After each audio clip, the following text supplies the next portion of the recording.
Ya, tidak dikatakan bertakwa kalau orang tidak peduli dengan saudaranya sesama muslim. Ya, tidak dikatakan bertakwa kalau seseorang masih suka berdusta misalnya. Ya, tidak dikatakan bertakwa kalau seseorang masih punya sifat curang misalnya. Ya, baik dalam perdagangan, perekonomian, dalam politik dan seterusnya. Kalau bicara masalah curang agak sensitif ini. Ya. Nah, ini semua adalah menunjukkan bahwa ketakwaan itu adalah satu harapan dari Allah Subhanahu wa taala yang bisa dicapai oleh manusia dan bisa juga tidak dicapai oleh manusia. Tapi sangat mungkin bisa dicapai oleh manusia kalau manusia itu berupaya keras. Ya, kalau manusia itu menunjukkan ikhtiarnya yang maksimal untuk bisa mendapatkan derajat takwa dari Allah Subhanahu wa taala.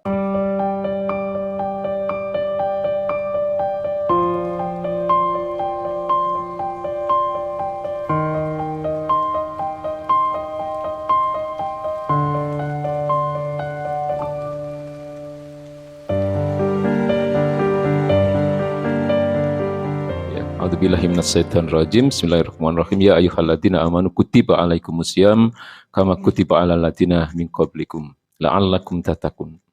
Saya kira tidak perlu saya terjemahkan, ya insyaallah sudah pada hafal semua. Pada pagi hari ini saya ingin membahas tentang frase terakhir dari ayat ini, la'allakum tattaqun. Ya, la'allakum tattaqun. La'alla itu kalau di dalam ilmu nahwu shorof disebut dengan harful taroji. Huruf atau kata yang mengandung adanya suatu harapan. Ya, jadi la'ala itu bisa bermakna lebih dari satu. Ya, ada la'ala yang bermakna harful isfaq, yaitu satu huruf atau satu kata yang menunjukkan adanya kekhawatiran. Tapi dalam ayat ini, ketika Allah mengatakan la'allakum tattaqun, itu Allah berharap. La'allakum tattaqun, agar kalian bertakwa. Mudah-mudahan kalian bertakwa. Maka di dalam ayat-ayat yang lain Allah juga mengatakan la'allakum tashkurun, ya, agar kalian bersyukur, ya, mudah-mudahan kalian bersyukur, atau la'allakum tahtadun, ya, mudah-mudahan kalian diberi hidayah dan seterusnya. Ya, jadi kata la'alla ini menunjukkan harapan dari Allah Subhanahu wa taala kepada kita, kepada hambanya, ya, agar kita berada di jalan yang benar, ya, di rel yang benar dalam kehidupan ini. Tapi uniknya kata la'alla ini atau khususnya la'allakum ini, ya, la'allakum tattaqun ini tidak hanya di dalam ayat yang terkait dengan puasa saja. Ya, di dalam ayat yang lain, misalnya di dalam Al-Baqarah 179, ketika Allah Subhanahu wa taala berfirman tentang hukum kisos, ya, Allah katakan ya ayyuhalladzina amanu kutiba alaikumul kisos. Wahai orang-orang beriman, ya, wajib bagi kalian untuk melaksanakan kisos. Jadi persis ayatnya sama dengan tentang wajibnya kita berpuasa. Ya, hanya saja ini ayat bukan untuk kita sebagai individu sebenarnya, karena ayat ini terkait dengan status baginda Nabi sebagai seorang kepala negara. Ya, jadi ini hukum Islam. Kisos itu bagian dari hukum Islam yang kalau di dalam ilmu fikih disebut juga dengan jinayat. Jadi hukuman fisik, ya, hukum yang bersifat badaniyah, ya. Jadi kalau orang membunuh, hukumannya dibunuh, ya, sesuai dengan ada saksi, ada sistem peradilannya dan seterusnya. Kalau orang menghilangkan telinga seseorang, maka dia juga harus dihilangkan telinganya. Kalau dia menghilangkan jari seseorang, maka dia harus dihilangkan jarinya dan seterusnya. Ini namanya hukum kisos. Jadi Allah mengatakan ya ayyuhalladzina amanu kutiba alaikumul qisos. Ini ayat 178-nya dalam surat Al-Baqarah. Ya, ila akhiril ayat. Jadi sampai akhir ayat karena ayat ini cukup panjang. Lalu di dalam 179-nya Allah katakan bahwa di dalam kisos itu ada kehidupan. Ya, artinya Allah katakan di dalam ayat ini walakum fil qisasi hayatun. Dan bagi kalian, sesungguhnya dalam hukum kisos itu ada kehidupan. Ya ulil albab, bagi orang-orang yang berakal. La'allakum tattaqun, agar kalian bertakwa. Ya, jadi la'allakum tattaqun ini adalah sebenarnya satu integrasi, ya, dengan berbagai macam ayat. Atau misalnya di dalam surat Al-Baqarah ayat 21. Ya, ketika Allah Subhanahu wa taala memerintahkan kepada manusia secara umum, bukan dalam satu ibadah tertentu, Allah juga mengaitkan dengan la'allakum tattaqun. Ya ayuhan nas, ubudu rabbakumul ladzi khalaqakum walladzina min qablikum la'allakum tattaqun. Wahai manusia, sembahlah Allah. Beribadahlah kalian hanya kepada Allah yang telah menciptakan kalian dan telah menciptakan orang-orang sebelum kalian. La'allakum tattaqun, agar kalian bertakwa. Jadi, saya ingin mengatakan bahwa ini adalah satu harapan dari Allah Subhanahu wa taala. Allah berharap ya, manusia itu berada di jalannya. Karena Allah sudah menyediakan ada surga, ada neraka. Dan Allah menginginkan manusia itu beriman, kemudian Allah taat kepada perintah-perintahnya agar Allah menempati surganya, tidak menempati nerakanya. Ya. Jadi ini yang pertama ingin saya katakan. Artinya juga adalah bahwa untuk mencapai ketakwaan itu tidak mudah. Ya, tidak semua orang yang berpuasa itu bisa meraih derajat takwa ini. Tidak semua. Karena makna takwa itu sendiri kalau di dalam Quran, di dalam hadis, ataupun di dalam penjelasan para ulama itu macam-macam maknanya. Lalu kemudian para ulama menyimpulkan dengan satu kalimat yang umum yang disepakati oleh seluruh ulama bahwa takwa itu adalah imtitsalu awamirillahi wajtinabun nawahihi. Takwa adalah menjalankan segala perintah Allah dan menjauhi segala larangannya. Ini kesimpulan akhir dari makna takwa itu. Artinya apa? Tidak dikatakan bertakwa, ya. Tidak dikatakan bertakwa ketika seseorang hanya menjalankan perintah-perintah Allah Subhanahu wa taala. Ya, dia sholat, dia zakat, dia haji, ya, dan seterusnya, menjalankan hal-hal yang baik. Tidak dikatakan bertakwa kalau dia tidak meninggalkan kemaksiatan. Kalau dia tidak meninggalkan larangan-larangan Allah Subhanahu wa taala. Tidak dikatakan bertakwa kalau seseorang masih makan hasil riba misalnya. Tidak dikatakan bertakwa kalau seseorang masih melakukan korupsi misalnya. Meskipun dia hajinya berkali-kali, ya. Setiap malam katakanlah iktikaf di masjid dan seterusnya. Ya, tetapi dia tidak meninggalkan, minimal dia tidak berupaya keras untuk menjauhi larangan-larangan Allah Subhanahu wa taala. Ya, kalau untuk ibu-ibunya misalnya, tidak dikatakan bertakwa kalau masih suka bergibah misalnya, ya, membicarakan keburukan orang lain. Ya, tidak dikatakan bertakwa kalau orang masih punya sifat hasad, dengki. Ya, tidak dikatakan bertakwa kalau orang tidak peduli dengan saudaranya sesama muslim. Ya, tidak dikatakan bertakwa kalau seseorang masih suka berdusta misalnya. Ya, tidak dikatakan bertakwa kalau seseorang masih punya sifat curang misalnya. Ya, baik dalam perdagangan, perekonomian, dalam politik dan seterusnya. Kalau bicara masalah curang agak sensitif ini. Ya. Nah, ini semua adalah menunjukkan bahwa ketakwaan itu adalah satu harapan dari Allah Subhanahu wa taala yang bisa dicapai oleh manusia dan bisa juga tidak dicapai oleh manusia. Tapi sangat mungkin bisa dicapai oleh manusia kalau manusia itu berupaya keras.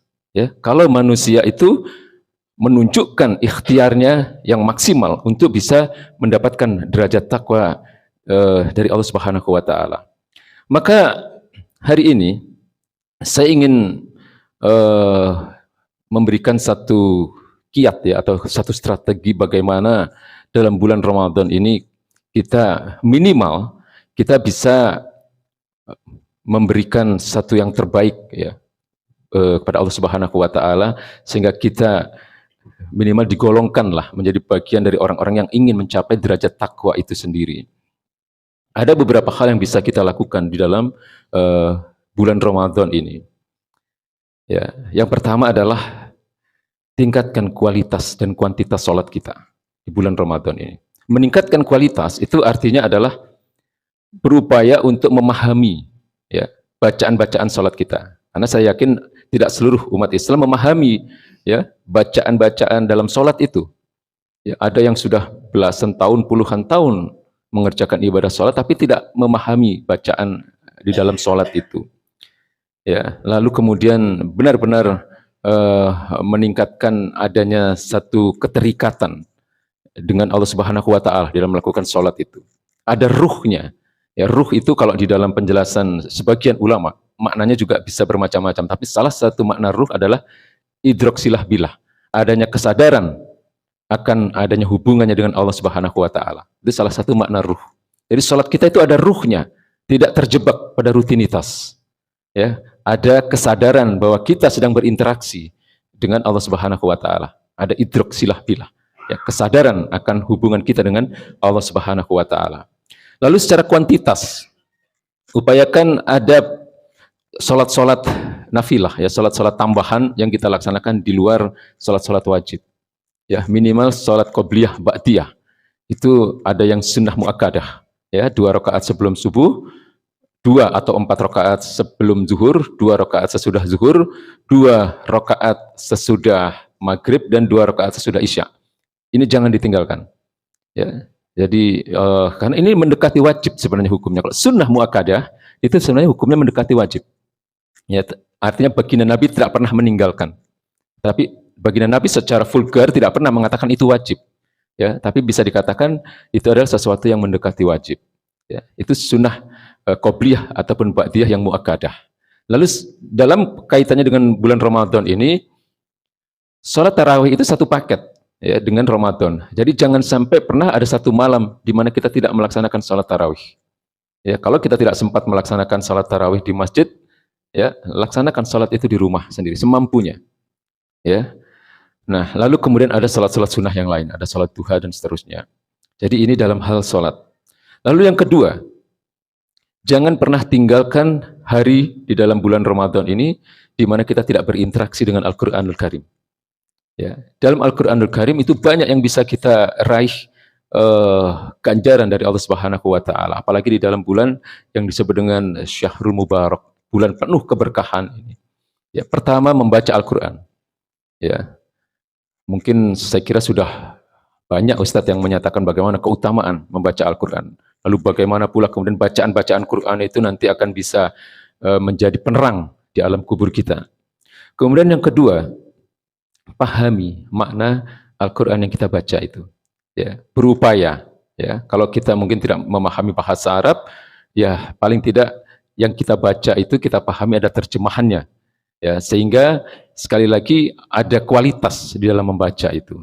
Ya, selain membaca secara biasa, ya, kita baca qiraah dan seterusnya, lalu ada upaya untuk memahaminya. Ya, karena sekarang sudah banyak Al-Qur'an yang terjemahannya itu kata per kata. Nah, itu sangat membantu. Ya, tentu yang lebih baik lagi ketika kita mempelajari penjelasan dari para ulama-ulama tafsir, ya, ada asbabun nuzul dan seterusnya. Lalu yang kedua tentang Al-Qur'an, yang ketiga tentang Al-Qur'an ini adalah upayakan untuk menghafal. Ya, tidak usah ada target, tidak apa-apa. Tapi paling tidak ada upaya untuk menghafal ayat. Ya, ada peningkatan lah hafalan-hafalan kita itu, sehingga sholat kita pun semakin hari semakin banyak ayat-ayat yang kita baca. Kemudian yang keempat, dan ini adalah satu hal yang paling penting, adalah menerapkan, ya, mengimplementasikan apa yang kita mampu dari Al-Qur'anul Karim. Ya, karena di dalam Al-Qur'an itu ada perintah, ada larangan. Ya, tapi saya ingin mengatakan bahwa tidak seluruh perintah Allah Subhanahu wa taala dalam Al-Qur'an itu bisa kita laksanakan. Karena ayat-ayat itu turun, ya, ayat-ayat yang bersifat perintah dan larangan itu turun terkait dengan posisi Nabi, ya, atau status Nabi pada masa-masa turunnya ayat itu. Ya, ayat-ayat yang tidak bisa kita laksanakan adalah kebanyakan ayat-ayat yang turun di Madinah, Pak. Karena pada saat itu baginda Nabi dalam kapasitas beliau sebagai kepala negara, ya, dalam kapasitas beliau sebagai kepala pemerintahan, sehingga banyak ayat yang terkait dengan hukum, ayat yang terkait dengan ekonomi, ya, ayat yang terkait dengan sistem politik dan pemerintahan. Ini tidak bisa kita laksanakan, tidak mungkin bisa kita laksanakan karena kita bukan kepala negara. Jadi ayat-ayat ini sebenarnya turun bagi mereka-mereka yang punya amanah sebagai kepala negara. Ya, di antaranya ya tadi ada hukum kisos, ada hukum rajam, ada sistem ekonomi yang non ribawi dan seterusnya. Nah, ini ayat-ayat yang tidak mungkin bisa kita laksanakan karena kita bukan kepala negara. Tapi dalam hal ini maksimalkan, ya, ikhtiar kita untuk menjalankan ayat-ayat yang terkait dengan kewajiban kita secara individu. Ya. Jadi banyak ayat-ayat yang terkait dengan kewajiban baginda Nabi sebagai individu dan itu diwajibkan kepada umatnya. Ya di antaranya melaksanakan ibadah puasa, kemudian sholat, zakat, ya, kemudian ya nanti kalau ada kemampuan berhaji, ya, kemudian ada ayat-ayat yang terkait dengan akhlak, ya, jujur, amanah, adil dan seterusnya. Nah, ini kita maksimalkan perbuatan baik kita ini kepada diri kita sendiri. Ya, karena hukum-hukum Islam itu ada yang mengatur hubungan antara kita dengan Allah, ada yang mengatur hubungan kita dengan sesama manusia, dan ada yang mengatur hubungan kita dengan diri kita sendiri. Nah, saya sedang bicara tentang hubungan kita dengan diri kita sendiri sebagai makhluk individu. Ini maksimalkan, ya, baik dalam persoalan ibadah maupun dalam persoalan akhlak. Nah, terkait dengan hubungan kita dengan sesama manusia atau yang disebut dengan hablum minan nas, ya, hubungan muamalah kita, ini juga perlu untuk menjadi satu perhatian kita, ya, maksimalkan perbuatan baik kita terhadap sesama manusia. Karena sekecil apapun itu ada hisabnya, Pak. Ya, sekecil apapun ada hisabnya. Kita tentu hafal semua ayat. Fama ya'mal mithqala dzarratin khairan yarah wa may ya'mal mithqala dzarratin syarran yarah. Ya, setiap perbuatan baik di luar bulan Ramadan saja itu ada ganjarannya, ada pahalanya. Apalagi kalau itu dilakukan di bulan Ramadan. Ya, Allah katakan ada pelipat gandaan. Ya, baginda Nabi mengatakan bahwa setiap perbuatan baik itu dilipat gandakan pahalanya. Ya, ada yang mengatakan sekitar 70 kali lipat. Dan setiap ibadah-ibadah yang bersifat sunnah itu ada pelipat gandaan disamakan dengan ibadah-ibadah fardu. Ya, maksimalkan infak kita. Maksimalkan sodakoh kita, terutama kalau infak itu terkait dengan ibadah di bulan Ramadan, misalnya menyediakan berbuka puasa, ini luar biasa, Pak. Keberkahannya luar biasa. Ya, setiap kurma yang kita berikan untuk berbuka puasa, ya, kepada kaum muslimin yang sedang berbuka itu mengandung keberkahan yang luar biasa bagi pemberinya. Jadi ini terkait dengan hubungan kita dengan sesama manusia. Lalu ada satu yang sering kita lupakan. Ya, ada satu yang sering kita lupakan dalam kewajiban kita sebagai umat Islam, yaitu dakwah. Ya, dakwah. Dakwah itu artinya da'ayat, mengajak kepada kebaikan. Ya, amar ma'ruf nahi mungkar. Ini yang seringkali umat Islam lupa akan kewajiban ini. Padahal ini adalah menjadi bagian dari karakteristik yang sangat khas, ya, yang sangat penting bagi umat Islam. Karena tanpa dakwah, umat Islam ini tidak menjadi umat terbaik. Kuntum khaira ummatin ukhrijat linas ta'muruna bil ma'ruf wa tanhauna 'anil munkar wa tu'minuna billah. Ya, kalian itu umat terbaik. Allah katakan begitu. Ukhrijat linas, yang dilahirkan untuk manusia. Jadi kita ini harus bangga, Pak, sebagai umat Islam. Ya, kita itu dikatakan Allah umat terbaik di antara umat-umat yang lain. Ya. Tapi kemudian Allah katakan ta'muruna bil ma'ruf wa tanhauna 'anil munkar wa tu'minuna billah. Karena kalian melakukan amar ma'ruf nahi mungkar, karena kalian mengajak manusia pada kebaikan dan kalian mencegah manusia dari kemungkaran dan kalian beriman kepada Allah Subhanahu wa taala. Ini yang menjadi syarat bagi umat Islam hingga dikatakan mereka adalah umat terbaik. Tanpa amar ma'ruf nahi mungkar, ya, tanpa menyeru kepada kebaikan dan tanpa mencegah kemaksiatan atau kemungkaran, umat Islam kehilangan karakternya sebagai umat terbaik. Ya, lakukan semampu kita dalam dakwah ini. Ya, terutama dakwah yang sifatnya pribadi lah kalau di dalam kapasitas kita sebagai individu, ya. Karena baginda Nabi mengatakan man dalla ala khairin falahu mislu ajrihi fa'ilihi. Barang siapa mengajak kepada kebaikan, ya, maka dia akan mendapatkan pahala yang sama ketika seseorang yang diajak tadi melakukan kebaikan karena dakwahnya. Ya. Bahkan pada satu derajat tertentu, ya, orang yang berdakwah itu pahalanya bisa sama dengan pahala jihad, gitu, Pak. Ya. Jadi Nabi itu pernah mengatakan, Sayyidus Syuhada Hamzah bin Abdul Muthalib, seutama-utamanya syuhada.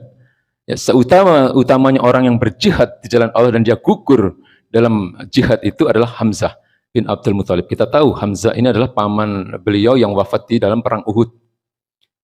Lalu Nabi kemudian mengatakan sebagai kelanjutan dari ayat dalam hadis ini, baginda Nabi mengatakan warrajulun, dan seorang laki-laki, ya, qala, atau dalam redaksi yang lain dikatakan koma, ya, berdiri atau berkata, ya, ila sultanin jair, kepada seorang penguasa yang zalim, wa amarohu wa nahahu wa qatalahu.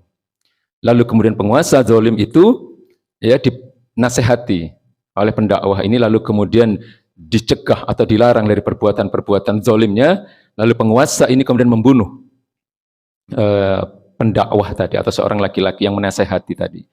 Ya, Nabi mengatakan warojulun, itu artinya ada satu kedudukan yang sama. Ya, kalau di dalam ilmu nahwu sharaf, wa ini disebut dengan waw atof. Karena wa itu maknanya macam-macam, Pak. Di dalam Quran banyak wa yang bermakna sumpah, itu ada waw qasam namanya. Tapi kalau di dalam hadis ini, ya, waw itu di sini maknanya adalah menunjukkan adanya dua hal yang berkedudukan sama. Ya, Hamzah bin Abdul Muthalib dan seorang pendakwah yang terbunuh di jalan dakwah.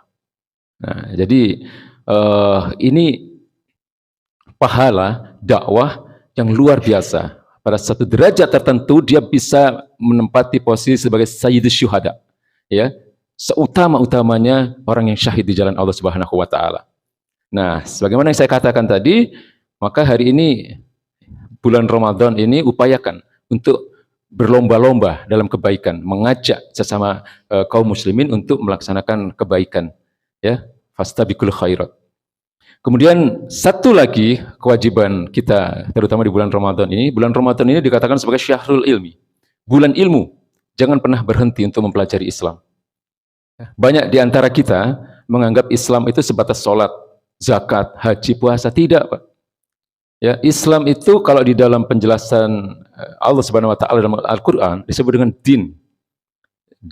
Dinul Islam, ya, dinullah. Din itu kalau kita lihat dari penjelasan para ulama bahasa, maknanya adalah the way of life, ya, jalan hidup, atau kita sering menyebutnya dengan ideologi, ya, artinya apa? Adalah sebuah aturan-aturan kehidupan yang bersumber dari keimanan, ya, karena aturan kehidupan yang lain selain Islam itu tidak bersumber dari keimanan, tapi dari pemikiran manusia, ya. Nah, kita sebagai umat Islam mempunyai the way of life, kita mempunyai jalan hidup, kita mempunyai ideologi yang agung yang datangnya dari Zat yang Maha Benar, yaitu Allah Subhanahu wa taala. Jadi pelajari Islam, ya, semampu kita, ya. Nah, itu beberapa hal yang bisa kita lakukan untuk memaksimalkan Ramadan kita. Dan yang terakhir ada satu doa. Doa ini luar biasa. Ya, doa ini diajarkan oleh baginda Nabi kepada istri beliau, ya, Ummul Mukminin Aisyah radhiyallahu anha. Ya. Jadi saya kira doa ini pun sudah pada hafal semua, ya. Allahumma innaka afuwun tuhibbul afwa fa'fu anni. Ya, atau di dalam redaksi yang lain dikatakan Allahumma innaka afuwun tuhibbul afwa, Allahumma innaka afuwun karim tuhibbul afwa fa'fu anni. Ya Allah, Engkau adalah Maha Pengampun, Engkau Maha Penyayang, tuhibbul afwa, Engkau sangat menyukai, Engkau sangat mencintai orang-orang yang memohon ampun, orang-orang yang memohon maaf, ya, orang-orang yang beristighfar kepadamu. Fa'fu anni, maka ampunilah aku. Ya, atau kalau kita sedang bersama-sama keluarga, ya, sedang bersama-sama jamaah, fa'fu anna. Ya, Allahumma innaka afuwun tuhibbul afwa fa'fu anni. Allahumma innaka afuwun tuhibbul afwa fa'fu anni. Allahumma innaka afuwun tuhibbul afwa fa'fu anni. Terus, Pak. Ya, terutama sebelum berbuka puasa, ya, atau mendekati waktu imsak, ya, setelah sahur, terus itu didawamkan, ya, karena ini doa yang luar biasa. Insya Allah dosa-dosa kita akan diampuni. Ya, baginda Nabi mengatakan man shoma ramadan imanan wa ihtisaban ghufira lahu ma taqaddama min dzambi. Ya, barang siapa berpuasa karena iman dan semata-mata mengharap ridha Allah, maka akan diampuni dosa-dosanya. Saya kira demikian yang saya sampaikan pada pagi hari ini, semoga bermanfaat dan